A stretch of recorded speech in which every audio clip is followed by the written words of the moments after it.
É para esperar. Agora foi. Tá me ouvindo, prof? Sim, perfeitamente. Ai, obrigada. Então, Oi? é que eu peguei o notebook da minha mãe, né? Era para ter entrado na minha conta, eu não fiz, foi na dela mesmo. Entendi. Só que você está meio congelada. Tô o quê? Está congelada. Está com a mão assim, parada. É, minha internet. Agora sim. É minha Tá bom. internet, eu acho que é por conta da chuva, porque não tava assim. A Jéssica tá sem luz, sem internet, sei lá, o que ela tá lá, na casa dela também. Bom, então a gente vai começar, teve esse problema da chuva, está faltando neste grupo especificamente a Jéssica e a Ana Paula. Só. Então é um grupo... Oi? Oi, Thalita.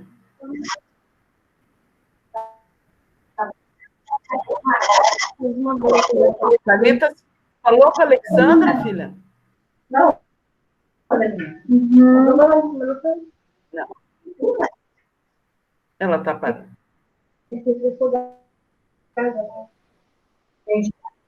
Não falei nada. O que você falou? Repete. Eu falei, só que a gente não conseguiu ver nada ainda, porque a gente estava em semana de reuniões. Não. Você não perguntou se ela não queria participar?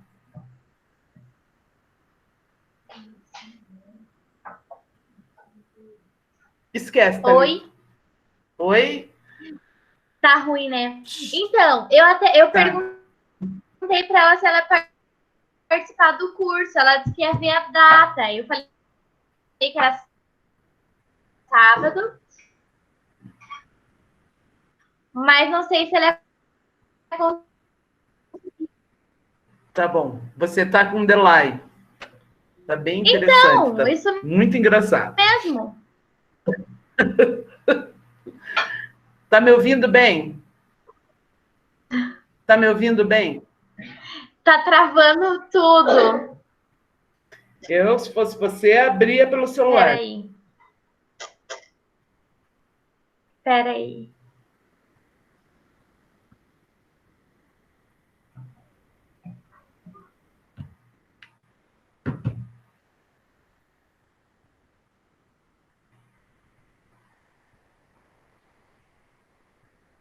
São os ossos da tecnologia. É osso. Ela congela a garota propaganda do curso. Opa, agora entrou Thalita de novo. Oi? Agora deu? Duas Thalitas na falta de uma. Ah, agora deu. Você entrou pelo celular? Pelo celular? Isso, pelo celular. Não. Mas ainda Tá, tá então... um pouco ruim. Tá, então, que tal você desligar o do computador, senão a gente fica com duas Thalitas na tela?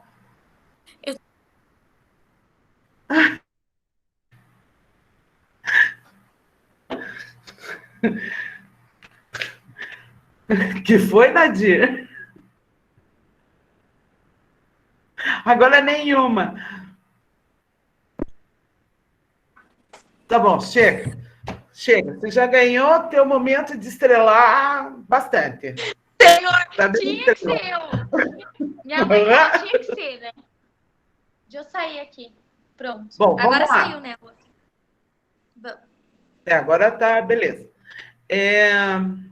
Então, voltando, essa turma foi montada para sábado, levando em consideração o horário das meninas que têm aula. E já conversei com elas, e é por isso que é composta dessa forma. Então, nesse primeiro momento, a gente vai conversar basicamente sobre desenvolvimento. E depois que a gente vai trabalhar os fatores psicomotores para vocês terem esse entendimento. Então, começando a falar no desenvolvimento, eu pedi para vocês assistirem um videozinho, tirando a parte triste do vídeo. É um vídeo bem informativo, principalmente pela questão do teste do pezinho. Mas para nós aqui nesse curso, a informação que é muito relevante diz respeito ao fato da criança não poder sentar. Lembra que ela falou que estava com 5 meses, que não tinha essa firmeza? Está lembrado? Então, isso faz parte do desenvolvimento psicomotor da criança, o que é esperado na criança. Então, nós vamos falar de uma normalidade e não vai ter como deixar de falar do que for anormal. Entenderam? Então, primeiro a gente vai falar do que é normal e, à medida que a gente vai falando, vocês vão percebendo o que não é normal. Né? Como que se dá o desenvolvimento?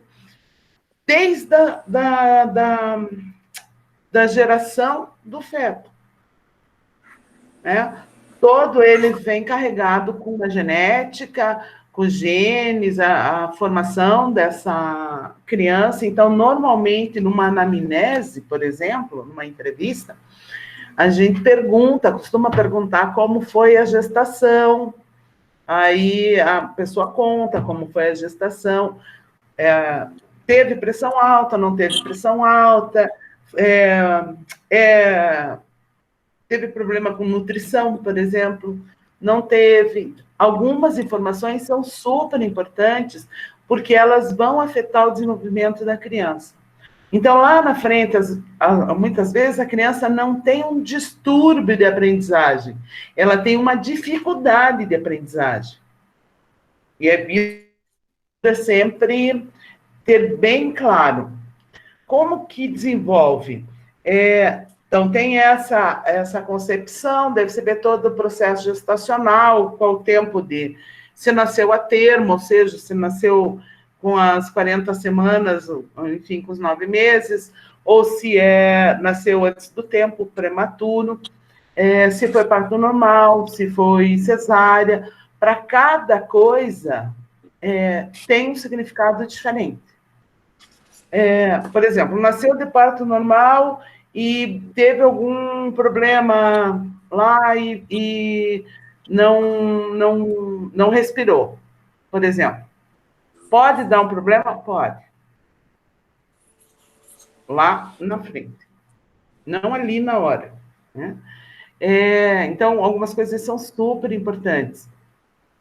Além dessa parte biológica do nascimento, nós procuramos também entender qual é o significado dessa criança dentro desse contexto familiar. Normalmente, a gravidez não é que não seja desejada, não é programada, né? Nossa, engravidou de surpresa. Isso é super comum. É difícil alguém que programe uma gravidez. Nessa surpresa, é uma surpresa boa ou foi uma surpresa ruim? Qual foi a emoção da mãe, principalmente, porque ela que vai passar para esse feto, saber que estava esperando um filho. A gente desconta aquela parte da surpresa, do choque, e vê dali para frente. Então, o que você vai ouvir normalmente é isso. Nossa, na hora foi um choque, mas depois foi assim. Beleza.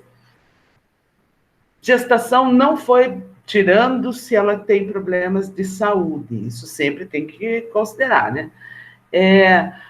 Vomitou demais, ficou muito enjoado, ficou 9 meses enjoada, 9 meses vomitando, saudável. Aí já vai me dar uma outra informação, porque é um estado psicológico da mãe. Você conversou com o nenê, você gostava de sentir ele mexer, todas essas coisas dizem respeito à emoção, ela vai transferir para a criança, tá? E lá dentro, a criança está se formando, enfim, toda a parte física e motora dela, aí faz ultrassom, vê se está chupando o dedinho, mexendo o pezinho, mexendo o bracinho, que é o que todo mundo vê, e é isso que a gente quer ver também, que esteja se mexendo. A criança se mexe o tempo todo. Daí veio ao mundo. Bom, tem o quê? Tem parturiente, né? Tem mães que têm parto doído, tem mães que têm problema com cesárea. Isso é um problema, às vezes, do hospital, às vezes do atendimento, ou tem médico que gosta de deixar a mãe lá pelejando 30 horas para ver se vai nascer de parto normal ou não. Tem todas essas situações, né? Nasceu, beleza. Qual foi a tua sensação? Como foi essa tua relação? Conseguiu amamentar? Não conseguiu amamentar? A mãe tem que reconhecer o choro. Ela precisa de algumas identificações. Toda parturiente tem parto, todas sem exceção. Umas em menos maior grau, que é 30, 40 dias resolveu esse problema. Quem é em maior grau vai demorar um pouquinho mais. E quem é num grau extremo tem o que a gente chama de psicose ou neurose puerperil, que é onde vai ter uma negação total do filho. Ela nega tudo. Ela nega o filho, não é dela, abandona, larga a mão mesmo e vai embora. Ou quando leva a criança, continua negando, corre-se o risco de acabar não alimentando a criança, então precisa de um cuidado imenso em cima dessa mãe.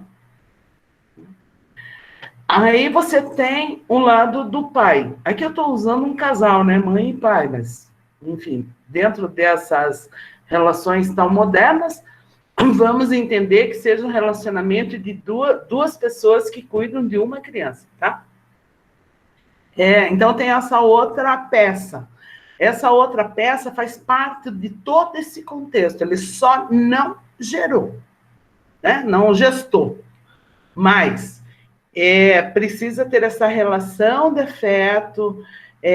A criança reconhece a voz do pai depois de um certo tempo.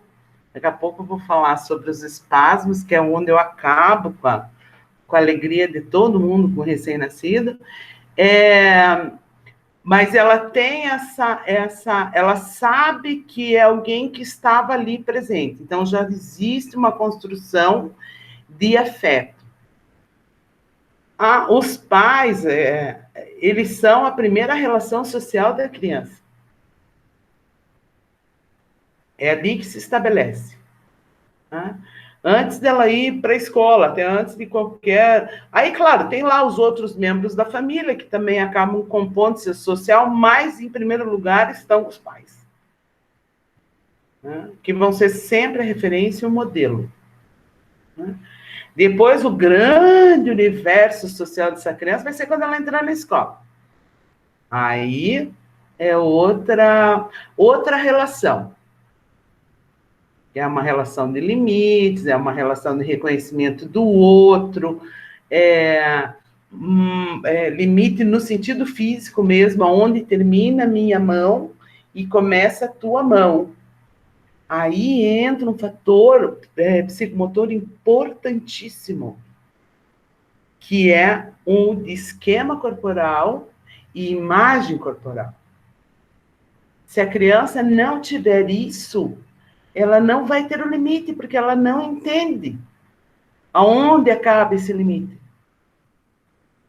Entenderam? Então, às vezes, a pessoa diz, desenha aqui a bonequinha. Ninguém tem noção do que está pedindo para a criança desenhar. Da importância disso para as relações sociais dela, para a identificação dela no mundo. Enquanto sujeito, ela só vai se entender como sujeito no mundo quando ela tiver, quando ela entender ou a gente perceber que ela já tem a imagem corporal dela definida, que não é a mesma coisa que esquema. Esquema é assim, cabeça, bracinho, mãozinha, né, perninha, sabe o desenho? Isso é um esquema corporal. Imagem corporal é quando você dá significado para aquilo, para entender que isso é você, que vai muito além de braço, mão, perna, enfim. Bom, daí a criancinha lá fofa nasceu, fez o teste do pezinho, não deu nada, como mostrou no vídeo. E depois de um tempo, a mãe normalmente percebe, ou quem esteja cuidando, que tem alguma coisa errada. Por incrível que pareça, essa síndrome, esse problema dessa criança, ele é bem... Ela diz que é uma em cada 30 mil, então eu conheci uma aqui, em Curitiba. O casal teve o primeiro filho normal, depois de 5 anos teve o segundo filho, o primeiro é um menino e a segunda é uma menina. E a menina nasceu normal, tudo perfeito, parto normal, tudo belezinha, belezinha. Passou o primeiro mês, passou o segundo, no terceiro já apareceu o problema. Porque não tem sustentação. Quando a gente pensa, vamos falar, no desenvolvimento físico, no primeiro ano, o que acontece? Criança nasceu, beleza. Aí ela faz movimentos desordenados ainda, né? Porque não consegue pegar, e aí fica a dica: a criança de imediato não enxerga, sorriso de recém-nascida é espasmo, porque não reconhece você, ela não está rindo para você. Ela vai aprender o que é isso um pouco mais tarde. Agora, no primeiro mês, com certeza, ela não está rindo para você. É só espasmo. Se vocês lembram, quando a gente falou lá atrás, a gente falou de Freud, que ele falava da satisfação das fases, estão lembrados disso? Da fase oral, que a criança tem a satisfação dela pela boca, não é no sentido de sexualidade, sim no sentido de satisfação de necessidade, e por isso lhe dá prazer, né? Que nem assim, por exemplo, Thalita comeu camarão hoje, não é verdade? Eu vi porque eu gosto, então beleza. Te deu prazer? Muito. Muito. Muito. Né? Amo. Não sei se ela satisfez a fome ou a vontade, mas ela teve uma satisfação de alguma coisa. Era esse o sentido das satisfações, da sensação do prazer. Te dá uma sensação de prazer. E não necessariamente um prazer sexual. Tudo depende da leitura que você faz. Aí o que acontece? A criança nasceu, primeiro lugar que ela vai aprender a se conectar com o mundo é a boca. Entendeu? Porque ela vai falar, alguém vai estar em cima. Então ela já vai identificar que ela faz aquele movimento, alguém atende. Aí estou com fome. Fome é necessidade fisiológica, gente. Você não tem controle. É fisiológico. Quando você está com fome, ponto. Né? A gente vai lá e come. A criança menorzinha pede. O recém-nascida chora, porque ela não sabe pedir. Aí o que acontece? Ela tem a fome, né? Aí ela chora porque ela está com fome. Aí vem alguém e dá comida. Ela já aprendeu no repertório dela que se ela chorar, alguém vem e vai saciar essa necessidade. Tipo condicionamento mesmo. Então, ela está condicionando quem está te alimentando. Ela sempre vai aprender no modelo. O repertório dela é muito pequeno. Não é que ela não sabe nada, mas é pequeno. Sabe alguma coisa que sabe que se chorar e alguém der uma comida para ela e ela fica satisfeita, ela já sabe que na próxima vez que ela chorar, alguém vai alimentar. Né? Aí a importância da mãe ou de quem esteja cuidando, porque a criança pode chorar por quê? Porque está molhada, Porque está com fome, porque está com sono e porque está com dor. São os 4 grandes motivos do choro. Ela não vai chorar porque ela quer sair, ela não vai chorar por nada disso. É por isso que ela chora pelas necessidades básicas. À medida que você vai atendendo as necessidades básicas, essa criança se torna, entre aspas, uma criança mais feliz. Porque ela tem essas necessidades satisfeitas e ela tem a sensação do prazer de ter satisfeito. Entenderam? Isso ela já aprendeu. Então, ela vai aprendendo isso no quê? 2 meses, vai ficando ligeira. Aí ela, sempre você começa a brincar com a criança alguma coisa, ela vai começar com os primeiros movimentos dela, que é tentar pegar e não vai conseguir, porque ainda não tem esse movimento firme de pinça, então ela pode pegar e soltar, né? Não tem isso. Mas ela vai descobrindo o corpo dela. Se ela erguer a mão e pegar, ela consegue tocar, que ela consegue erguer os pezinhos e tocar. Sempre tem que ter uma relação. Ela não vai fazer nada por acaso. Tá? Nada. Bom, num outro momento, o que acontece? Ela precisa aprender a sentar. Que é a primeira coisa que ela vai fazer. Efetivamente é isso. Então, a gente diz assim, olha, quando a criança está com o nenenzinho no colo, segura as costas. E isso é uma verdade, é para segurar mesmo. Porque ela ainda não tem essa tonicidade, o nenenzinho. Então, fica aquele neném assim, sabe? Que fica assim, assim. Não sustenta, segura, meu. Ou então, chacoalha a tua cabeça para ver como é que você se sente, se você se sente confortável assim. Então, você segura e ela vai firmando. Não é porque você está segurando que ela vai firmando. Mas, se você segurar, vai evitar dela ficar torta. Né? Isso vai ocorrer por volta dos 4 meses. 4, 5 meses, ela já é capaz de ficar mais sentadinha sem você estar segurando nada. Ela vai estar bem firminha. As crianças hoje em dia estão ficando firminhas até mais cedo. Então, uns 3 meses já estão ficando mais firminha.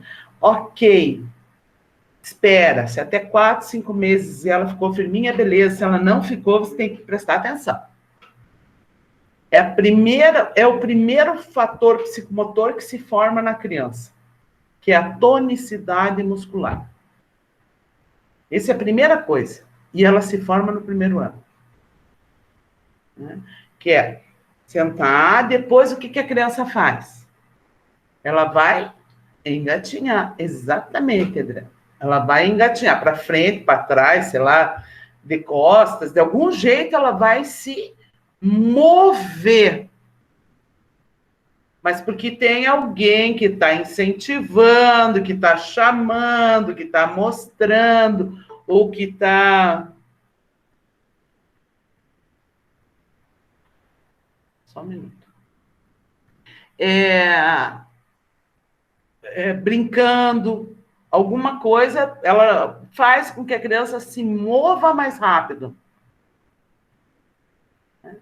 Aí tem crianças que engatinham muito, tem crianças que nem engatinham, tem crianças que já começa se segurando e começa a andar. Oi, Jéssica, tudo bem?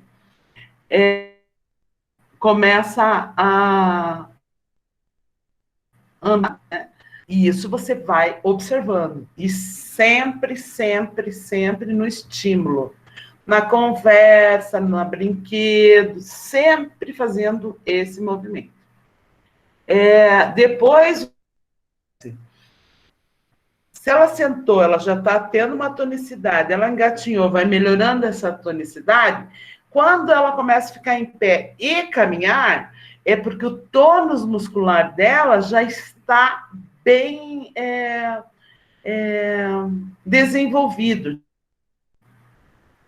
Aí, depois que ela começa a andar, ela já começa a correr, enfim. Aí o tônus está ótimo, fica perfeito. Com tudo isso, eu quero dizer o quê? Não adianta você pegar uma bola e querer que uma criança de 4 meses pegue a bola. Você joga e a criança pega. Não força isso. Não força o desenvolvimento infantil. Ela não entende que aquilo é uma bola. Você vai ter que explicar. Né? Você pega a bola e joga para a criança. O que vai acontecer? Pensa lá. O que passa na cabeça da criança? De 4 meses. O que vocês acham? Que ela vai ser agredida, né? Que vai ser agredida. Que mais? No mínimo. Isso é o mínimo. Vai assustar a criança. Uhum. Né? E isso pode refletir lá na frente. Dela pegar trauma aí de jogar bola. Exato. Lembre-se disso. Uhum. Não, por isso que eu sempre digo, não exija o que vai além da capacidade da criança. Voltando, ela tem um repertório ínfimo quando ela nasce. Ela não nasce zerada totalmente. Alguma coisa ela vem da carga da herança, vem de carga genética, vem de fala, vem de música. É super bacana quando a gestante escuta muita música, a criança gosta. E ela vai reportando isso num comportamento. Né? Percebo que todo o desenvolvimento ele se dá sempre num mix motor, cognitivo, afetivo e social. Nada desenvolve sozinho. Nada. Né? Ao mesmo tempo, por exemplo, quando a criança aprende lá que se ela chorar, alguém vai dar comida para ela, o que acontece? Algum processo cognitivo dela vai dar o significado para isso. Ela pode não entender assim, se eu choro, a minha mãe me dá mamadeira. Ela pode não entender toda essa estrutura. Mas ela entende que se ela está com fome, ela chora e alguém dá alguma coisa na boca dela, vai dar sensação de prazer. Alguma coisa pode ser o bico da mãe, como pode ser uma mamadeira. O ideal é que seja aleitamento materno, porque existe uma relação de afeto envolvida no processo, além dos efeitos do leite materno, né? Anticorpos, etc. Porque quando a criança mama, ela fixa o olhar. Isso é uma outra coisa que também é bacana de observar. Então, se você está trabalhando, por exemplo, na educação infantil e tem que dar comidinha para uma mamadeira para uma criança, dependendo da fase que está, não larga a mamadeira simplesmente na mão. Tudo bem, que bonitinho, ela aprendeu a mamar, que perfeito, sozinha. Mas fica olhando para ela. O contato visual é essencial, é a relação de afeto e social com a criança. Por mais que ela esteja segurando a mamadeira. Existe uma associação de fatores, tá? E se for teu filho, pelo amor de Deus, não me larga a criança. Vai amamentar, olha para a criança. Não é teu filho, é teu sobrinho, não tem problema. Pega a criança, vai dar mamadeira, olha para a criança. Não deixa de fazer esse vínculo, esse elo de olhar. Tá? É super importante. Bom, até aqui está tranquilo. Tudo isso já sabiam, né? Eu também acho que é feio. Eu vou entrar com vocês agora com alguns conceitos. Então, eu vou compartilhar a tela com vocês. Vocês vão sair das minhas vistas. E a gente vai conversando. Depois eu vou mandar esse mesmo material, só que em forma de texto para vocês, tá?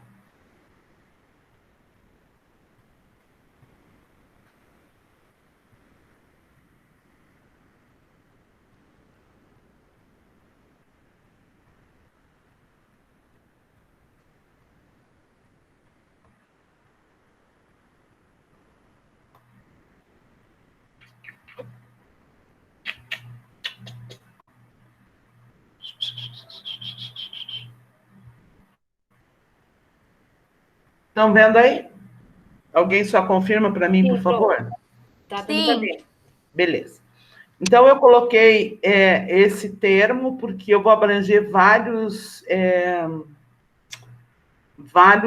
conhecimentos dentro da psicomotricidade, porque é movimento, intelecto e afeto, ok? Então, a gente vai falar um pouquinho sobre histórico e sobre um conceito. Para vocês saberem, em relação aos fundamentos, os fatores psicomotores são tônus, equilíbrio, lateralidade, estruturação espaço-temporal, noção de corpo, praxia ampla, praxia fina, gênese da noção do corpo, corpo em movimento na antiguidade é um fundamento. Aí as noções contemporâneas é o que a gente vai falar também, que a gente chega na psicomotricidade chamada relacional e gesto e movimento. Então, o desenvolvimento psicomotor, ele ocorre do zero, né, do nascimento aos 12 anos, por volta dos 12 anos. Né? Ele faz o desenvolvimento psicomotor, como eu já tinha falado anteriormente, ele integraliza todo o desenvolvimento da criança, motor, socioafetivo e intelectual, ou cognitivo. Né? Ele respeita a maturação psiconeurológica, as leis céfalo-caudal e próximo-distal, que é a história da criança sentar. Céfalo-caudal é da coluna vertebral, né?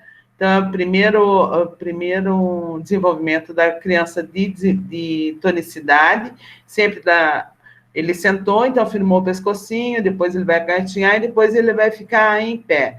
Então, ele te dá essa céfalo-caudal.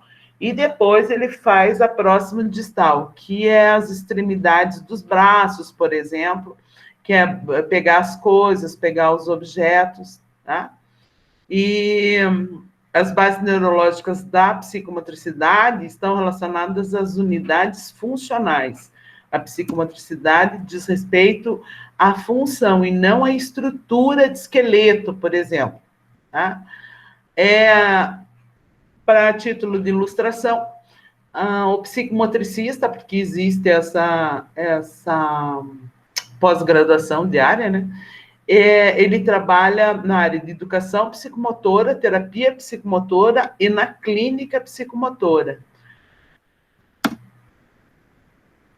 A psicomotricidade avalia os transtornos, a instabilidade, a inibição e a debilidade psicomotora.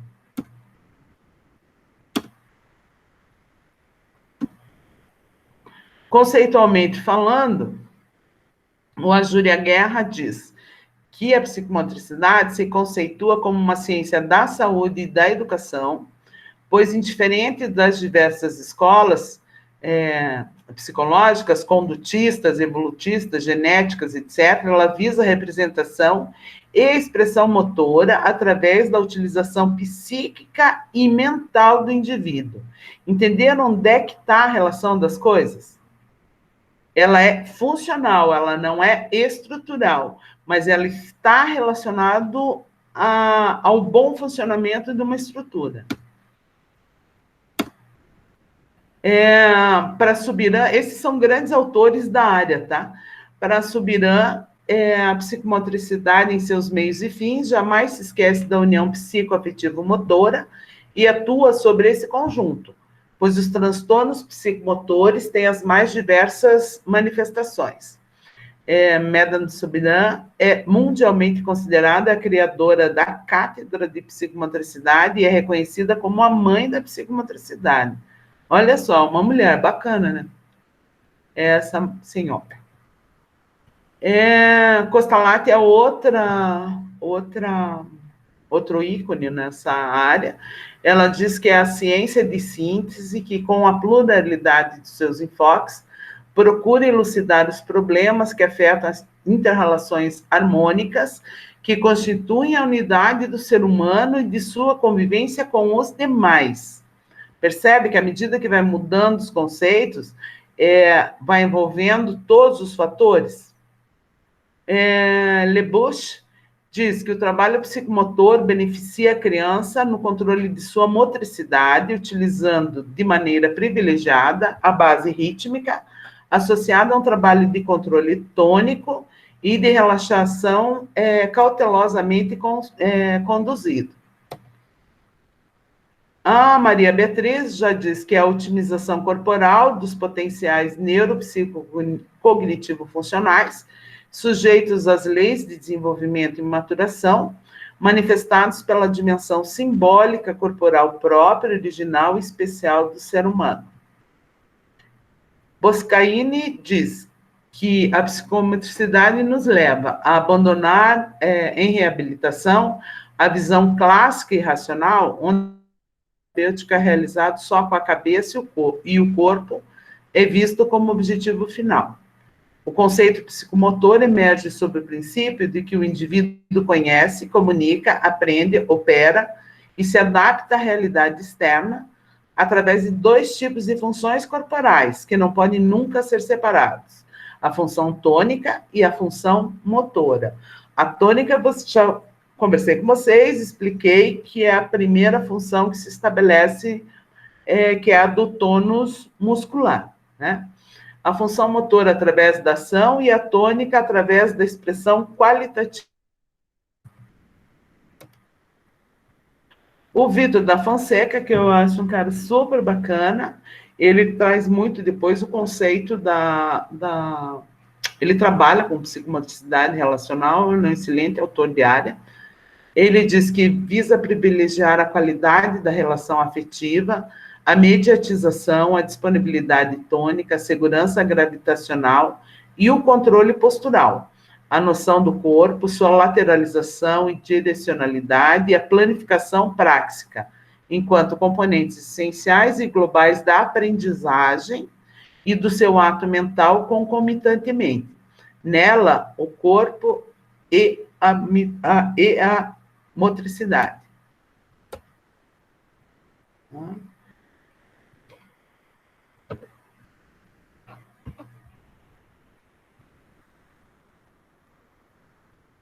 Vocês perceberam os conceitos, como foram evoluindo, digamos assim? De um que falava só motor, e daí foi ampliando até que a própria ciência acabou ajudando nessa ampliação de tarefa. Tá? Vamos lá. Bom, é uma ciência terapêutica adotada na Europa há mais de 60 anos, ou seja, não é nada assim muito novo, né? E o primeiro curso universitário de psicomotricidade surgiu em 63. Tá? Aí vai falar da recuperação, esse não é o caso para vocês, deixa eu passar.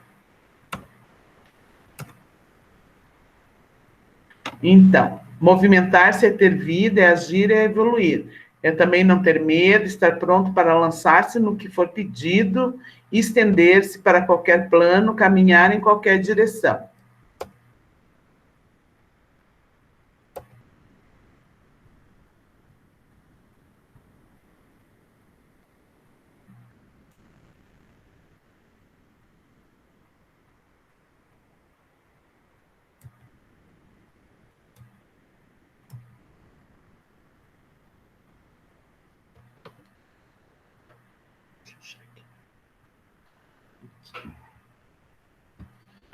Então, vamos saber o que acontece na psicomotricidade e educação infantil. Intervir nessa área é fundamental para a promoção do desenvolvimento harmonioso e para a aprendizagem, caso o processo de desenvolvimento se encontre comprometido. A gente espera sempre que não, né? Então, o que a gente tem? Psico, toda a parte social, afetiva e cognitiva. Motricidade, toda atividade dinâmica, movimento do corpo e toda a base neurofisiológica. Quando a gente junta tudo isso, a gente tem a psicomotricidade. A parte boa é que é cognitiva, quem já aprendeu psicologia da educação já sabe. É utilizada para detectar dificuldades de aprendizagem pela análise do desempenho da criança, a história de experiência lúdico-motora e o perfil de adaptabilidade em cada etapa do desenvolvimento.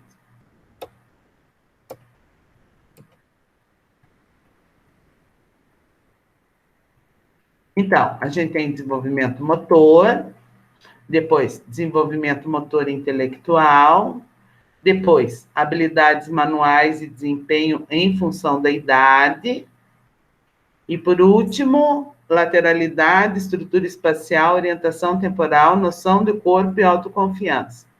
Então, numa ordem, a criança primeiro tem o seu desenvolvimento motor, depois o desenvolvimento motor e intelectual, pensando isso em linha de desenvolvimento, tá?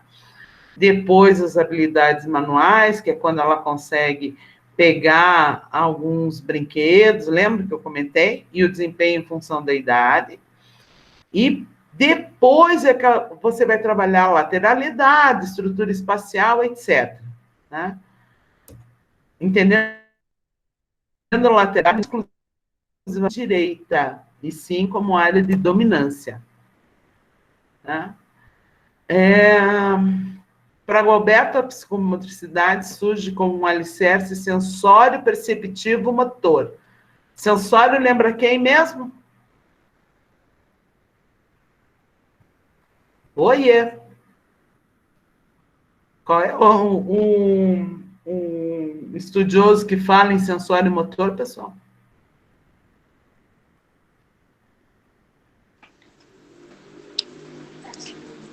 Ai, não tô lembrando. Peraí. Tá bom. Não vale pesquisar, né? Não tô lembrando de cabeça. Você já tinha que ter essa resposta na ponta da língua. Piaget, prof? Piaget, pelo amor de Deus, né, pessoal? Oiê, essa menina é um espetáculo, hein? Pelo amor de Deus. Não, ela é um espetáculo. Por isso que eu falei, tem que saber a base. Entenderam por que não adianta eu começar lá na frente? Então, o que é esse alicerce? Educação e reeducação psicomotora, ela faz, a psicomotricidade faz a organização, né? Motora, cognitiva, afetiva e social. Esse, segundo o Galberto, é um dos principais focos de tudo isso. Organizar esse conjunto. A fase ideal para a gente trabalhar todos os aspectos do desenvolvimento motor, intelectual e socioemocional é do nascimento aos 8 anos de idade, ou aos 12, como já foi falado anteriormente. Esse período, os 8 anos, é porque ele marca a escola, quando a criança entra na fase efetiva escolar, você consegue identificar se tem algum atraso. Né? Esse período ele é propício para desenvolver dificuldades de aprendizagem, sendo importante observar todo o contexto em que a criança vive. Se as dificuldades não forem exploradas e trabalhadas a tempo, poderão surgir déficits na escrita, na leitura, no cálculo matemático, na socialização, entre outras. Entenderam? Então, muitas dificuldades de aprendizagem não são distúrbios. Só não foram desenvolvidos adequadamente. A psicomotricidade é importante na prevenção, no tratamento das dificuldades sensório-motoras e na exploração do potencial ativo da criança. Quem fala em explorar o potencial da criança é quem mesmo?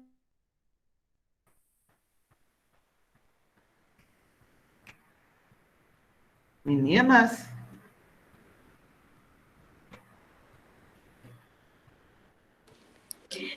Não entendi a pergunta. Qual é o autor que fala de explorar o potencial da criança?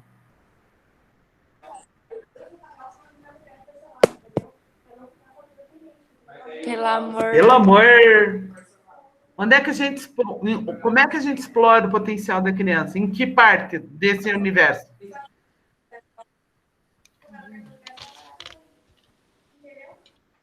O Vygotsky? Eu Exato. nunca sei o nome. Vygotsky, na zona do desenvolvimento Vygotsky. proximal. Eu me mato pra Muito pronunciar o nome dele. bem! Top Não, de não linha! colei, não colei. Então, processo de organização e interpretação dos estímulos que são obtidos por meio do quê? Dos órgãos dos sentidos. Audição, visão, tato, paladar e olfato. Lembrando sempre que toda aprendizagem, a primeira entrada de informação, ela é sensorial. Sempre. A informação vai entrar pela audição, visão, tato, paladar e olfato. Não tem outro jeito. O teu primeiro contato com qualquer informação é sensorial. Né? Depois a gente tem o quê? Percepção auditiva, visual, tátil, olfativa, gustativa, motor e espacial. Percepção é como você vai dar vida a isso, como que você está interpretando isso, ou seja, para isso eu preciso de alguns processos cognitivos, né, entre eles a percepção, mas também das relações sociais. Auditiva. Identificação auditiva, atenção auditiva, memória auditiva é a área temporal do cérebro responsável pela discriminação auditiva. Se a criança, no seu desenvolvimento, tem alguma dificuldade em algum reconhecimento, você precisa primeiro verificar se ela não está com nenhum problema auditivo. E isso implica em identificar, atenção e memória, não é só questão de ouvir. Visual. Identificação, organização e interpretação dos estímulos sensoriais captados pela visão. A visão é o canal mais importante na comunicação com o meio exterior. Sempre tem uma figura de fundo, que é uma das grandes entradas, e a memória visual. Por isso que eu falei, está alimentando a criança, olhe para a criança. Não fique mexendo no celular, assistindo televisão, conversando com o vizinho, nada do gênero. É para olhar para a criança. Tátil. É a primeira das percepções a serem desenvolvidas, porque ela vem do ventre materno. Olha que bacana. Percepção das variações de pressão, de temperatura, de peso, leve e pesado, de seco, úmido e molhado, percepção dos objetos, formas e texturas, e ela independe do auxílio da visão. É só no tato. Então, veja, se você vai fazer alguma atividade com uma criança pequena, e sobre textura, você precisa ver se ela já está apta a isso, ou se você vai precisar explicar, por mais que a tátil seja a primeira percepção. Olfativa e gustativa, capacidade de distinguir odores, discriminação de sabores, e é o órgão de sentido menos evoluído no homem em relação aos animais. Fica aí o registro. Motora. É a interação de todas as percepções com as atividades do corpo. Então, em relação à posição do corpo, ao deslocamento no espaço, o treino dessa percepção envolve diferentes habilidades e capacidades motoras, verbalizando e questionando quais as partes do corpo estão se interagindo. Então, as fases do desenvolvimento motor, vocês conseguem enxergar? Ali eu tenho. Consegue enxergar meu mouse aqui? A postura fetal, que é quando a criancinha nasce, né? Ela fica deitadinha, assim, sem erguer muito a cabecinha. Com 1 mês, ela já... veja, isso aqui não é rígido, tá? A cabeça ergue, com 2 meses ela consegue já erguer mais o peito, com 3 meses ela estende o braço para apanhar um objeto, mas ainda não consegue apanhar, com 4 meses já consegue sentar com apoio, com 5 meses ela já é capaz de sentar no colo e já segura um objeto, ou seja, ela já faz 2 atividades motoras. Aos 6 meses, ela senta numa cadeirinha alta e segura um objeto pendente, ou seja, um objeto que estiver na linha dos olhos dela. 7 meses, espera-se que ela sente sozinha. Com 8 meses, aproximadamente, ela consegue ficar em pé. Com 9 meses, ela segura na mobília. Com 10, ela engatinha.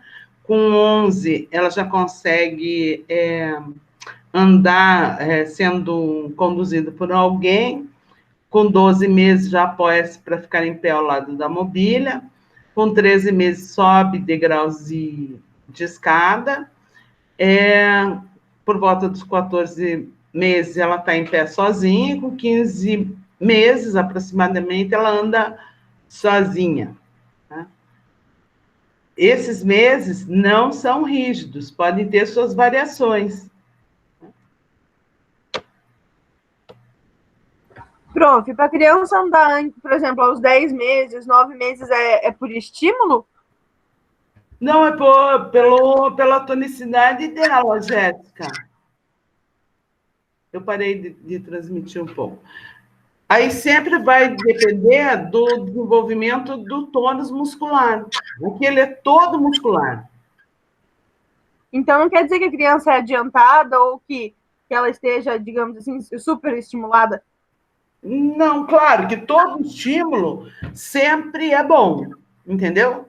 Uhum. Sempre é bom. Mas não adianta você estimular e falar assim, ai, que lindinho, andou 6 meses, porque de tanto estimular, e daí quando ele chegar com 8 meses, ele vai cair e depois só vai voltar a andar aos 2 anos.